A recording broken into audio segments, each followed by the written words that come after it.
کہ مرنے کے بعد والی دنیا بھی اور یہ دنیا بھی سے کر دیا آزاد، کہ دونوں فکروں سے بالا تر کر دیا، دونوں فکروں سے نکال دیا، آزاد کر دیا، انگلش میں بولیں تو فری کر دیا، یعنی نہ اس جہاں کی فکر رہی نہ آنے والے جہاں کی۔ تو دوسرے مصرے میں دعا دیتے ہیں کہ تیرے جنون کا خدا سلسلہ دراز کرے، جنون و دیوانگی، کہ میرے محبوب تیری جو یہ جنون میں ہم مبتلا ہیں تو یہ خدا اس سلسلے کو دراز کر دے، بہت طویل اور لمبا کر دے، تاکہ ہم تمام دوسرے مصائب اور غم، آلام، رنج، سوز و گدا سب سے ہم آزاد رکھیں، کہ جو محبوب تیرے غم میں مبتلا ہے تو اس کو اور کوئی بھی غم نہیں ہے۔ جیسے شاعر کا مصرع ہے کہ جو غم ہوا اسے غم جانا بنا دیا، کہ جب غم جانا انسان ہر غم کو غم جانا کے ساتھ جوڑے گا تو باقی سارے غم اس کو کچھ بھی نہیں لگیں گے۔ غالب کا ایک الگ سے مصرع ہے اس سے ہٹ کے کہ غم عشق اگر نہ ہوتا غم روزگار ہوتا، تو مطلب اس میں بھی یہ لگتا بھی غم عشق تو ہونا تھا، تو فرض مال یہ کر لو کہ نہ ہوتا تو پھر غم روزگار ہوتا، لیکن غم عشق کہیں نہ کہیں انسان کے ساتھ رہتا ہے۔ تیسرا شعر دیکھیے جی، خرد کا نام جنوں پڑ گیا، جنوں کا ہرد، جو چاہے آپ کا حسن کرشمہ ساز کرے۔ خرد کا نام جنوں پڑ گیا، جنوں کا ہرد، خرد بولتے ہیں عقل کو، جنوں ہو گیا دیوانگی۔ ایک تو اس میں یہ تضاد کا استعمال ہوا ہے کہ آپ تشریح کریں تو آپ کو یہ کہ سنت حسن تضاد کا استعمال ہوا ہے، کیونکہ جنوں اور عقل جو ہے وہ دو برائے ہیں، خرد اور جنوں ایک دوسرے کے اپوزٹ ہیں، ضد ہیں، اور رپیٹ ہوا ہے، اس میں تکرار بھی ہے، یہ بھی آپ کہہ سکتے ہیں کہ شاید کہتا ہے خرد کا نام جنوں پڑ گیا، کہ جو عقل تھا اس کو لوگ دیوانگی کہنے لگے، اور جو دیوانگی تھی اس کو لوگ عقل کہنے لگے، یعنی یہ الٹ ہو گیا، یہ تضاد ہو گیا۔ کیوں ہوا؟ جو چاہے آپ کا حسن کرشمہ ساز کرے، کہ میرے محبوب تیرا جو حسن ہے، تیرا جو جمال ہے، یہ اس کا کرشمہ ہے، وہ سب کچھ کر کے دکھاتا ہے کہ اس تیرے حسن پہ لوگ ایسے دیوانے ہو جاتے ہیں، ایسے مجنوں ہو جاتے ہیں، وہ دیوانگی کے عالم میں اپنا سد بد بھول جاتے ہیں۔ اور پھر یہ ہوا کہ جو خرد تھا تو اس کو لوگ جنوں کہنے لگے، یعنی کہ جو خرد تھا وہ تیرے جنون میں مبتلا ہوا اور وہ جنوں کی حالت میں پڑ گیا، اور اس کا نام ہی وہ پڑ گیا، وہ انسان نے عقل سے سوچا اور وہ تیرا دیوانہ ہو گیا، اور جنون کا خرد پڑ گیا، اور وہ جو جنون والے تھے وہ عقل میں چل گئے، یعنی کہ سب کچھ اس کا الٹ ہو گیا۔ تو یہ سب تیرا جو ہے حسن تیرا کر سکتا ہے۔ جیسے ایک بشیر بدر کا ایک شعر تھا کہ دیکھا اسے، سوچا اسے، چاہا اسے، پوجا اسے، میری خطا میری وفا، تیری خطا کچھ بھی نہیں۔ پہلے مصرے پہ آپ دھیان دیں گے کہ دیکھا اسے، سوچا اسے، پہلے دیکھا پھر سوچا پھر چاہا اسے پھر پوجا اسے، تو جب اس کے ساتھ ایک بار دیکھ لیا تو پھر انسان اس میں آہستہ آہستہ ملوث ہوتا چلا جاتا ہے، تو حسن جو ہے پھر ایسے کرشمہ سازیاں کرتا رہتا ہے۔ چوتھا شعر چلیے جی، تیرے ستم سے میں خوش ہوں کہ غالباً یوں بھی مجھے تو شامل ارباب امتیاز کرے۔ ارباب امتیاز، ارباب جیسے ہم کہتے ہیں ارباب ذوق، صاحب ذوق لوگ، ارباب اقتدار، اقتدار والے لوگ، اقتدار والے صاحب اقتدار لوگ، تو ایسے الفاظ ترکیب استعمال ہوئی ہے کہ ارباب امتیاز، مطلب امتیاز والے، صاحب امتیاز، فرق والے، جو دوسروں سے فرق کرے، جو دوسروں سے جدا ہو، جو دوسروں سے اعلیٰ ہو، آپ کہہ سکتے ہیں کہ تیرے ستم میں خوش ہوں میں، میرے محبوب تو نے مجھ پہ ستم ڈھائے لیکن میں خوش ہوں۔ خالی اتنے مصرے پر فوکس کریے پہلے کہ تیرے ستم سے میں خوش ہوں، کہ غالباً یوں بھی کہ تیرے ستم کرنے سے یہ ہوا کہ مجھے تو شامل ارباب امتیاز کرے، کہ تو نے مجھے شامل کیا ہے کہ اس میں ارباب امتیاز میں، کہ وہ جو صاحب امتیاز لوگ ہیں، جو باقی لوگوں سے الگ ہیں، جن کے ساتھ تو کیسا عمل کرتا ہے، کس طریقے سے برتاؤ کرتا ہے، ساری دنیا کے ساتھ تو وہ نہیں کرتا، چند لوگ ہی ہیں جو تیرے طریقے مختلف طریقے سے جو تیرے برتاؤ کا، تیرے ظلم کا، تیرے ستم کا سامنا کرتے ہیں، اور وہی کرتے ہیں جو تیرے قریب جاتے ہیں یا تیرے دیوانے ہو جاتے ہیں یا تیری راہوں میں جاتے ہیں، تو وہ تیرے باقی دنیا سے الگ ہو جاتے ہیں۔ اگلا شعر دیکھیے جی کہ غم جہاں سے جسے ہو فروغ کی خواہش، وہ ان کے درد محبت سے ساز باز کرے۔ غم جہاں، جہاں کا غم، لفظ میننگ دیکھ لیں، سے جسے ہو فروغ کی خواہش، یعنی وہ جسے چاہتا ہو کہ زمانے کے سارے غم مجھ کو نہ ہوں، مجھے فروغ مل جائے، آزادی مل جائے، وہ ان کے درد محبت سے ساز باز، وہ ان کے یعنی محبوب کے درد محبت مطلب محبت کا درد سے ساز باز کرے۔ ساز باز کے معنی ہوئے گٹھ جوڑ کر لے، تال میل کر لے، وہاں ان کے اس کے ساتھ اپنا کچھ تانا بانا بنا لے یا کوئی سازش کر لے محبوب کے عشق کے ساتھ، کہ جب وہ محبوب کی درد محبت میں مبتلا ہوگا تو وہ اس جہاں کے غم سے بھول جائے گا۔ اگر آپ اوپر چلو شعر نمبر 2 پہ، تو یہی شعر کا موضوع تقریباً وہاں پر بیان ہوا ہے کہ دلوں کو فکر دو عالم سے کر دیا آزاد، تیرے جنوں کا خدا سلسلہ دراز کرے۔ اور یہ ہے کہ تکرار ہے مضامین میں، اور اس دور کے شعراء کے ہاں تکرار ذرا ملتی ہے، کیونکہ طرحی مشاعروں کا اثر کہیں نہ کہیں نظر آتا ہے، وگرنہ اتنے بڑے شعراء کے ہاں ریپیٹیشن مضمون کی زیادہ نہیں ملتی۔ لیکن کچھ بھی ہے، شعر بالکل نئے انداز سے ہے، اور جو قوافی استعمال کیے گئے ہیں اور ان میں سے بڑے بہترین قسم کے اشعار نکالنا حسن موہانی کا ہی کمال ہے۔ چلیے جی سیکنڈ لاسٹ شعر کی طرف ہم بڑھتے ہیں۔ امیدوار ہیں ہر سمت عاشقوں کے گروہ، تیری نگاہ کو اللہ دل نواز کرے۔ اب دیکھیے کہ اس طرح کا شعر ہم فانی کے ہاں بھی کہیں پڑھ کے آئے ہیں کہ امیدوار ہیں ہر سمت عاشقوں کے گروہ، ہر طرف عاشقوں کے گروہ ہیں۔ انہوں نے کہا تھا کہ خدا جانے کہ پیغام کس کے نام آئے گا، اور یہاں پر یہ کہہ رہے ہیں کہ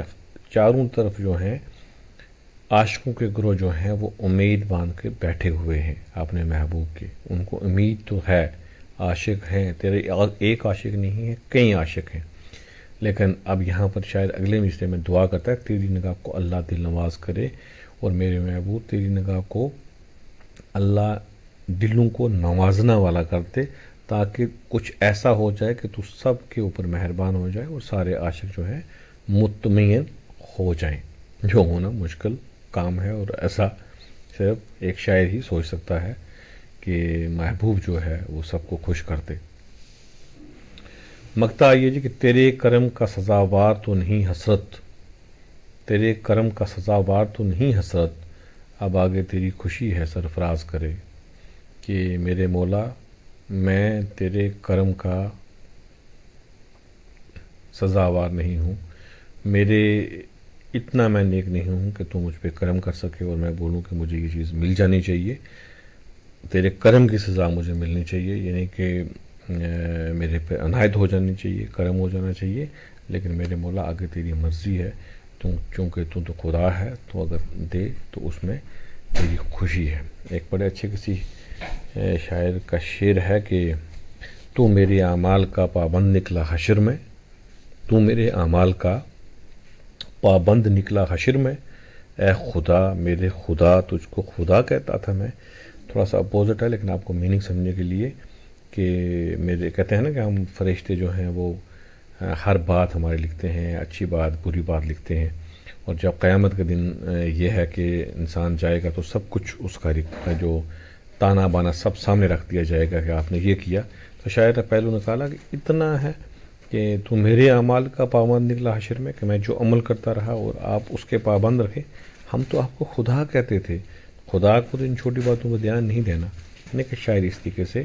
خدا سے بھی ہم کلام ہوتے ہیں۔ تو یہ فانی کی غزل تھی، ایک اور یعنی تیسری غزل۔ اپنے دوستوں میں آپ ضرور شیئر کریں، اور کم سے کم ایک دوست میں شیئر کریں، اور اپنے کمنٹ کریں، آپ کے کویشچن